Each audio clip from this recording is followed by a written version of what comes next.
I never thought Christmas would be the day my marriage ended.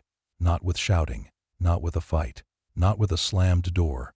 It ended quietly, with snow falling outside the kitchen window, with a mug of coffee going cold in my hand, with the sound of my wife laughing in another man's car like she had nothing left to lose.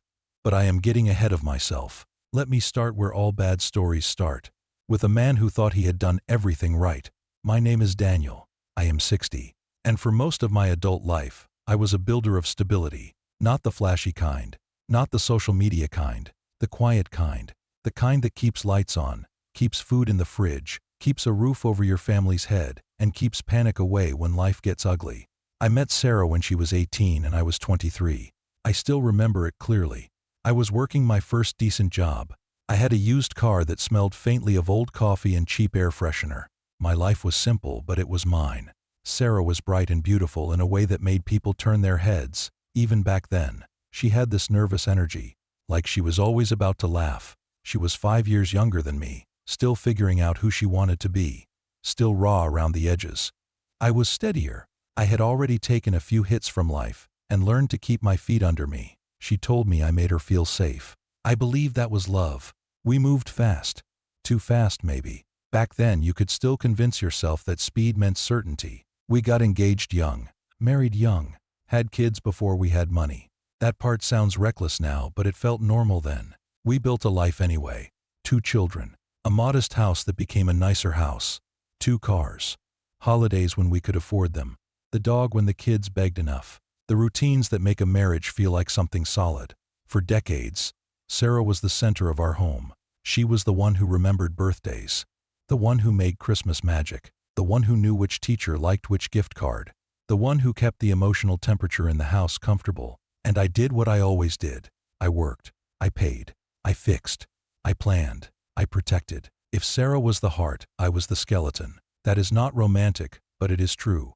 The thing nobody tells you is that if you spend decades being the skeleton, you start believing you are unbreakable. Then life proves you wrong. 5 years ago, Sarah got sick. Not a cold. Not a scare that passes in a week. Real sick. It started small. Fatigue. Strange bruises. A cough that never fully left. Then a night where she stood in the kitchen holding the counter like she might fall. Her face pale, her eyes glassy, and she whispered, "Something's wrong." I drove her to the emergency room at 2 in the morning wearing jeans and a sweatshirt, with one shoe tied properly. We sat under fluorescent lights while nurses moved around us with calm faces. We waited through hours that felt like weeks. When the doctor finally came in, his voice was careful. His eyes were kind, but serious. It was a serious illness. The kind that changes the air in a room when it is named. The kind that makes you stop thinking in years and start thinking in months. I am not going to get graphic. This is not that kind of story. But I will tell you this. For the next 5 years, my marriage was no longer about plans and holidays. It became about survival, treatments, hospital visits, medication schedules, side effects, long nights where she could not sleep and I could not relax because I needed to hear her breathing, days where she vomited until her body shook and I held her hair back like she was a child, weeks where she lost weight and her face looked like someone had gently erased parts of her. There were moments where I thought I was going to lose her. There were moments where she thought she was going to die. And through all of it, I stayed. Not because I wanted praise. Because that was my wife. Because I loved her. Because I meant the vows I said when I was 23 and she was 18, and we were young enough to think vows were just words. I did not just stay. I carried. I handled insurance calls that made me want to slam my phone into the wall. I learned the language of medicine. I learned which medication needed food and which one did not. I learned the subtle differences between tired and not right. I learned how to hide fear so my wife could borrow my calm. Our children were grown by then, not little kids. Adults with their own lives. They were supportive, but they were not in the trenches with us day after day. I was. I drove Sarah to treatment. I sat beside her. I watched her sleep in hospital chairs. I made jokes I did not feel, because I needed her to laugh. And when she cried, I held her. When she got angry at the world, I let her. When she snapped at me because she was scared and exhausted and losing control of her own body, I swallowed my pride. Because serious illness strips people down. It reveals the core. And I thought what it revealed in us was loyalty. I thought it proved what we had. It proved something all right. just not what I believed. 2 years ago, Sarah's health improved enough that the doctors began to use language like remission and managing, instead of critical and uncertain. If you have never watched someone you love come back from the edge, you might not understand what that does to you. It makes you grateful. It also makes you vulnerable, because you start imagining a future again. You start thinking about retirement, about quieter days, about taking trips you postponed, about making up for the lost time. I started thinking about Christmas again. Sarah started thinking about something else. I noticed changes at first in small ways. She began dressing differently, not just nicer but younger. New jeans, new perfume, a new way of doing her hair that felt like she was trying to reclaim something she thought she had lost. I understood it. I supported it. I told her she looked beautiful, 'cause she did. She was still stunning, even after everything she had been through. She started going out more, meeting friends, doing coffee, being social. That seemed healthy. She had been sick for years. She deserved to feel alive again, so I gave her space. I thought that was love too. Then I started noticing the distance. The way she stopped reaching for my hand. The way she started sitting at the other end of the couch. The way she began speaking to me like a colleague instead of a husband. Not cruel, just detached. Like she was already gone in her head, and her body had not caught up yet. I asked her once, gently, if she was okay. She said she was. She said, "I just need to figure out who I am now." I understood that too. I told her I would support her, because after 5 years of illness, it made sense that she would want a fresh start. If she had said, "Daniel, I love you, but I need to start over. I need to live differently after coming so close to death," I would have been heartbroken. But I would have respected it. I would have accepted it. I might have even helped her. That is how much I loved her. That is also how naive I was. The first real crack came in November, weeks before Christmas. I was paying bills online when I saw an unfamiliar transfer. Not huge, but odd. A few $100s to an account that was not ours. Then another one. Then another. I did not panic. I asked Sarah about it calmly. She looked annoyed, like I had interrupted her. "It's nothing," she said. "Just helping a friend." Sarah was not the helping a friend type when it came to money. She was generous with words, not finances. I let it go. Men like me tend to let things go because we do not want to believe our life can turn into a story we would normally judge from a distance. Then Christmas Eve arrived. Snow came early that year. Thick, quiet snow that makes the world feel softer than it really is. Sarah told me she had a work event to attend. She said someone from her committee had organized a dinner. She said it was important. On Christmas Eve, I asked if I could come. "No," she said quickly. Too quickly. It's more for the women. You'd be bored." I asked what time she would be home. "I don't know," she said, already checking her phone. I watched her put on lipstick. The kind she had not worn during her illness. The kind she once wore for special occasions. The kind she used to wear when she wanted to feel powerful. Something in my chest tightened, but I still did not accuse her. I kissed her cheek and told her to drive safe. She did not kiss me back properly. She just leaned in like it was a habit, not a feeling. I stood at the door and watched her walk to the car. And for the first time in 5 years, I felt like I was losing her again. Only this time it was not her body failing. It was her choice. I did not plan to follow her. I need you to understand that. I did not grab my coat in a rage. I did not decide to spy. I just could not sit in that house with the tree lit up and the stockings hanging and the dog curled near the fireplace, while my wife drifted further away from me in real time. So I got in my car. I told myself I was just going for a drive, clearing my head. And somewhere along the way my car ended up behind hers. She did not go to any restaurant. She did not go to any community hall. She pulled into a quiet side street 2 miles from our home. And she waited. I parked half a block away. My hands were steady on the steering wheel, but my heart was not. It was pounding in a way that made my throat feel tight. 5 minutes passed. Then a car pulled up behind her.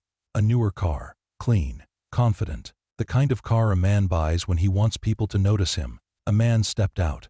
Young. Not a kid, but young. 5 years younger than Sarah. The kind of age difference that makes a woman feel desired and makes a man feel replaceable. He walked to her door like he belonged there. Sarah stepped out and went into his arms like she had been waiting for that moment all day. Not awkward. Not guilty. Practiced. She kissed him.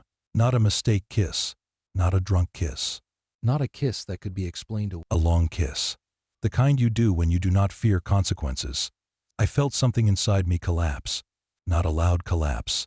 A quiet one, like a support beam snapping in an empty house. Then they got into his car together and drove away. I sat there in the snow with my breath fogging the windshield, staring at the empty space where my wife had been. It felt unreal. It felt like my brain was refusing to accept it. I drove home on autopilot. The tree lights blinked like nothing was wrong. The dog lifted his head when I walked in and wagged his tail like I was still the same man. I sat at the kitchen table and stared at the wood grain until my coffee went cold. I did not cry. Not yet.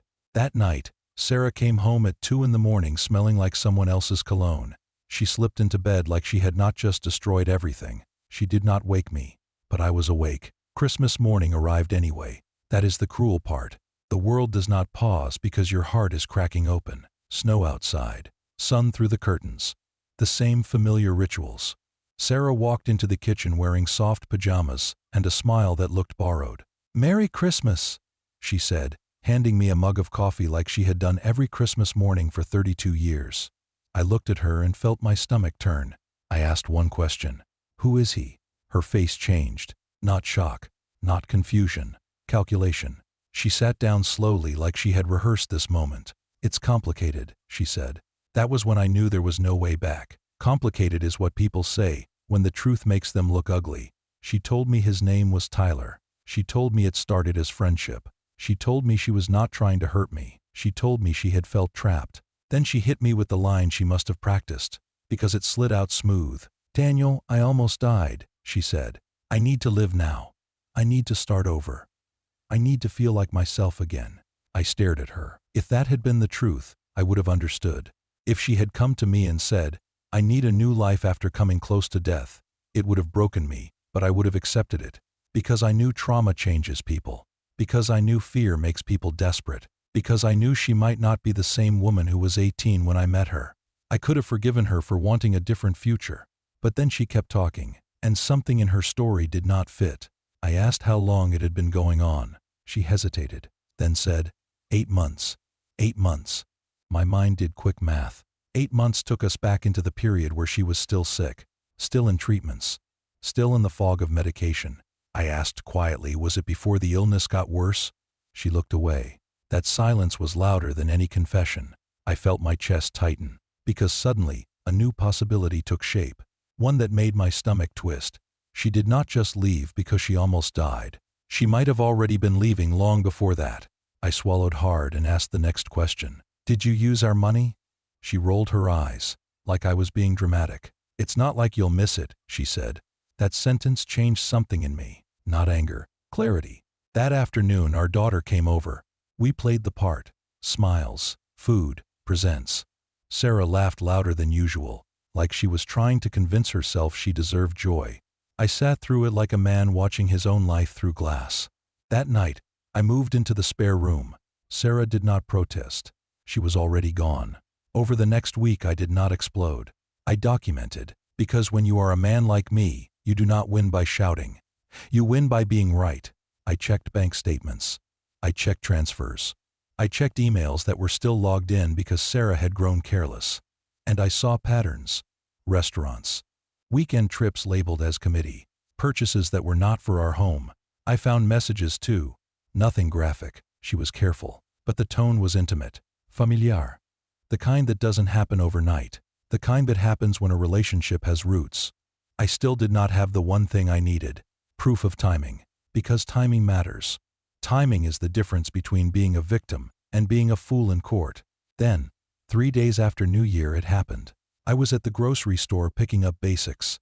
Bread, eggs, dog food. Normal things. Things that felt strange to buy when my life had stopped being normal. I turned down an aisle and nearly bumped into a woman pushing a cart with one hand and holding her phone in the other. She looked up and froze. Her name was Marlene. She was not a close friend of Sarah's. More like a distant friend. A woman Sarah saw at events, talked to occasionally, smiled at politely, and then gossiped about later. Marlene looked uncomfortable, like she had been thinking about me and hoping she would not run into me. "Daniel?" she said softly. I nodded. "Marlene." She hesitated, then looked around like she was checking if anyone was close enough to hear. "I'm so sorry," she said. I did not answer right away, because sorry can mean many things. I asked, "Why are you sorry?" Her face tightened. She swallowed. "I shouldn't be the one telling you," she said. "But I can't carry this. Not after what she's been saying." My stomach dropped. "What has she been saying?" Marlene's eyes flicked down, then back up. "She's been bragging," she said. "About the divorce. About how she's going to get her way. About how you'll just let her." The words hit me like ice water. I kept my voice calm. "Get her way how?" Marlene exhaled slowly. Money, the house, everything. She said she's been planning for a long time. Planning. My throat went dry. Marlene leaned in slightly. "And she's been telling people. Tyler isn't new." I stared at her. Marlene's voice got quieter. She said she's been seeing him for years. Even before she got sick. For a moment, the store noise faded. The beeping registers. The carts. The music overhead. All I could hear was my own heartbeat. Before she got sick. That meant something worse than cheating. That meant she had been lying while I was holding her hair back in hospital bathrooms.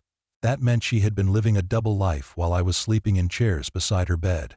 That meant the vows I thought we were surviving together had been one-sided. I felt my hands shake, just slightly. Marlene touched my arm gently. "I'm sorry," she said again. "People talk. It got around. Chinese whispers. You know." But I heard it directly. She was laughing about it. Laughing. I swallowed hard. "Do you have any proof?" I asked, already knowing how desperate that sounded. Marlene hesitated. Then she did something that made me understand she truly felt guilty. She pulled out her phone. "I have messages," she said. Not from Sarah directly, but from another woman in the group. She sent screenshots. Sarah was bragging in a private chat. My breath caught. Marlene showed me the screen. There it was. Sarah, in her own words, talking about Tyler like he'd been part of her life for years. Talking about how she had played it smart. Talking about how she would take Daniel for everything. My vision blurred. Not from tears yet. From the sheer shock of seeing the betrayal confirmed in black and white. Marlene's voice was careful. "I shouldn't have it. But I do. And you—" I nodded slowly. I did not trust my voice. Marlene offered to send them to me. I gave her my number. When my phone buzzed a moment later with the images, I stared at them like they were explosives. Because they were. Not the kind that blow up loudly. The kind that quietly change outcomes. That night, I sat alone in the spare room and stared at my ceiling. I finally cried then. Not loud sobbing. Just tears leaking out the sides of my eyes while I stared into the dark. Because the cheating was one pain. But the timing. The timing was a different level of cruelty. She had not been driven to betrayal by trauma. She had carried betrayal into trauma and let me bleed myself dry for her anyway. I thought of all the nights I stayed awake listening to her breathe. I thought of all the moments I reassured her. I thought of the day she looked at me in a hospital room and said, "Promise you won't leave." I had promised. She had already left. Now I understood something that took me a long time to accept. I did not just lose my wife. I lost the story I told myself about my own life. And that is what truly breaks a man. On January 6th, I met with a lawyer. I did not pick someone dramatic. I picked someone calm. Someone who spoke in facts. I brought everything. Bank records. Transfers. And now, screenshots. The lawyer studied the messages carefully, then looked at me with a measured expression. "This changes leverage," he said. I asked, "How much?" He folded his hands. "Infidelity doesn't always change division directly, depending on jurisdiction. But it can matter if marital funds were used. And it can matter if there was deception related to financial decisions. It can also matter for negotiating. People behave differently when they know they can be exposed." I nodded. The lawyer leaned forward. "Did you pay for her medical care?" "Yes," I said. "Most of it. Insurance, but yes. And I handled everything." He nodded again. "Then we track what was spent. We track what left the household. We show a pattern. And we do not let her write the narrative." That last sentence sat heavy in my chest.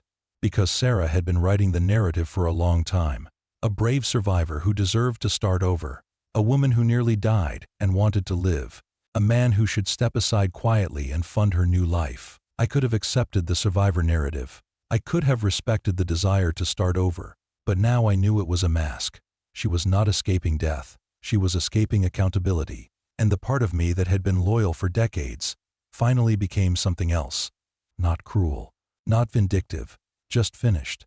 The next time Sarah sat down with me to talk, she did it like a manager delivering news to an employee. She told me she had made a decision. She told me she needed to prioritize herself. She told me she had wasted too many years living for other people. And she told me Tyler made her feel young. I listened without interrupting. Then I said, "When did it start?" Her eyes narrowed. "I already told you." "Tell me again," I said calmly. She exhaled like she was dealing with a child. "Last year." I nodded. Then I slid my phone across the table. On the screen was one of the screenshots Marlene sent. Sarah's face changed in a way I will never forget. Not sadness, not regret, fear. She stared at it, then looked up at me. "Where did you get that?" she snapped. I kept my voice quiet. "Answer the question." Her mouth tightened. I said, "Was he there before you got sick?" Silence. Then she tried to pivot. "Why does it matter?" she said.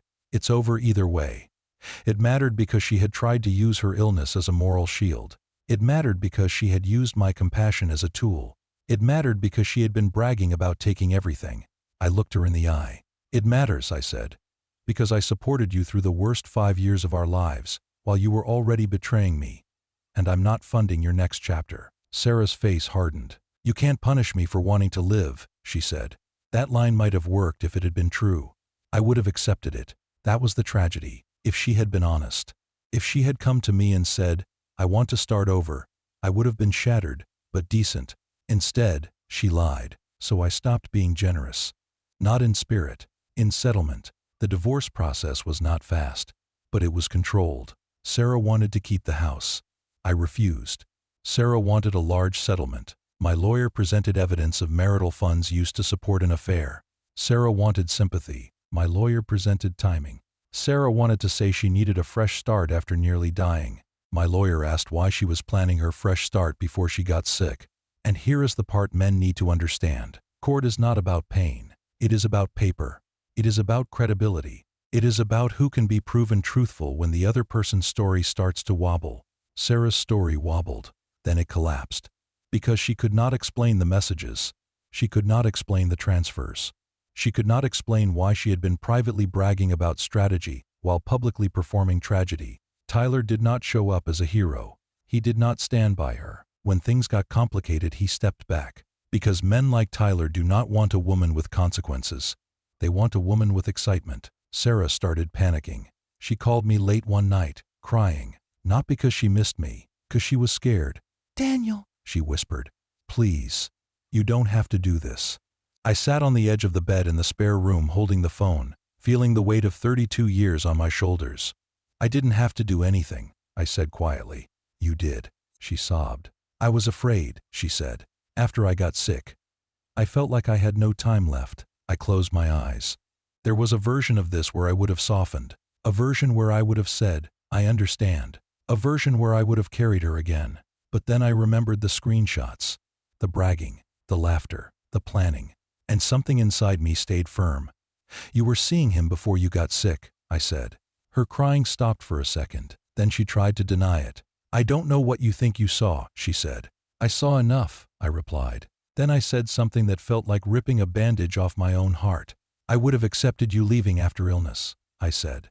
"I would have understood you wanting to live differently. But you didn't do that. You cheated first. Then you let me save you while you hid it. That is not fear. That is cruelty." There was silence. Then she whispered, "I didn't mean to hurt you."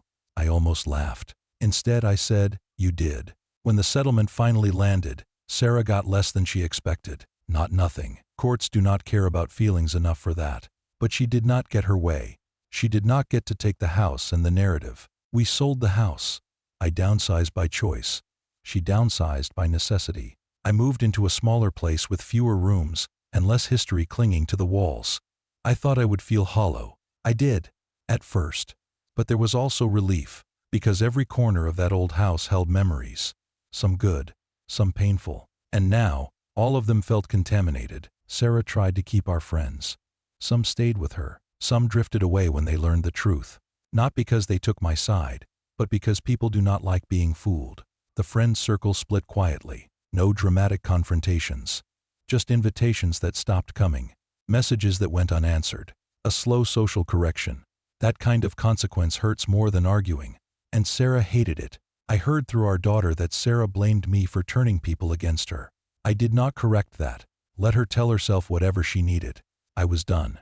The hardest part was not the money, not the house, not the paperwork. It was the scar. Because betrayal like that does not just hurt. It rewires you. It teaches you that the person you trusted most could look you in the eye, accept your devotion, and still plan your downfall. It makes you question your instincts. It makes you question your worth. It makes you question whether kindness is just a weakness people exploit. For months, I moved through my days like a man half awake. Work, gym, dog walks, sleep. Sometimes I would catch myself staring at nothing. Sometimes I would replay the hospital memories, not with love, but with disbelief. She had held my hand in those rooms while hiding another man. That thought was poison. Christmas came again. The first Christmas after the divorce. I expected to dread it. Instead, I approached it like a man rebuilding. I put up a small tree. Not for nostalgia, but for intention. I invited my son and daughter. Kept it simple. No forced magic. Just food and honesty. The night before Christmas, I took the dog for a walk. Snow fell again, light and quiet. The world looked peaceful. I did not feel peaceful, but I felt something else. I felt alive, because pain, as brutal as it is, also proves you survived. When I got back, my neighbor was outside struggling with a box, and I helped her carry it in. Small thing, normal thing. Then, a few days after Christmas, I went to a coffee shop near my office. I sat in the corner with a book I was not really reading, and that is when she walked in. Her name was Emma. Yes, I know. That sounds like fiction, but that was her name. She was younger, not a teenager, not inappropriate, late 30s maybe, attractive in a quiet, confident way. The kind of woman who does not need attention, but gets it anyway. She ordered coffee, glanced around, and when her eyes met mine, she smiled. It was a simple smile, but it hit me harder than I expected, because it had been so long since a woman looked at me with interest. Not obligation, not history, not routine. Interest. She walked over to the table next to mine, then paused. "Is that seat taken?" she asked. I looked at the chair across from me like it was an ambush.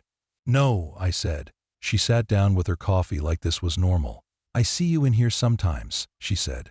"You always look like you're thinking about something heavy." I let out a short breath. "Maybe I am," I said. She tilted her head slightly. "Do you mind if I ask what?" A part of me wanted to lie, to keep it light, to flirt back, to pretend I was fine, but the truth rose up in my throat. "I'm rebuilding," I said. She nodded like she understood. "I know that word," she said. We talked for 10 minutes. Nothing dramatic, just two people speaking like adults.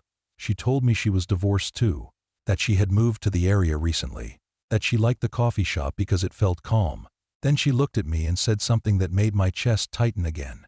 "You seem like a good man," she said, "and good men don't always get treated well." I held her gaze.